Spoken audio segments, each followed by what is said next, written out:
Le 16 juillet 1942, il est 4 heures du matin.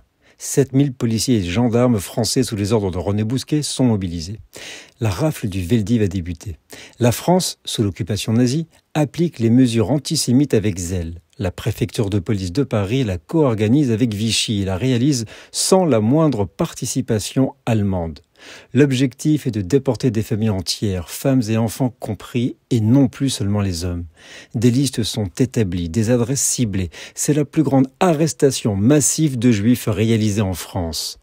13 152 juifs sont arrêtés, 3 031 hommes, 5 802 femmes et 4 051 enfants.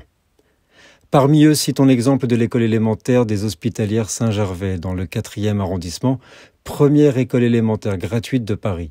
Des policiers parisiens ont arrêté les enfants et les enseignants juifs. 165 enfants périront dans les camps nazis.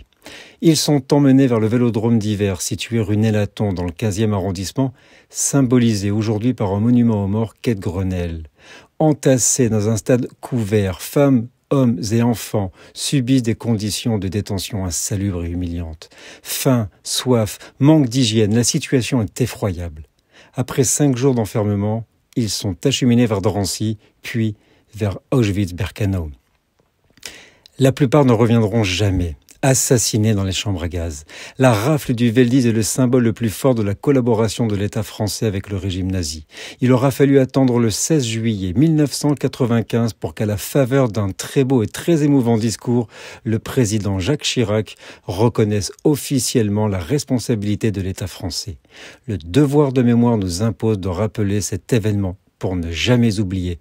Plus jamais ça. Never again. Nous sommes le 16 juillet.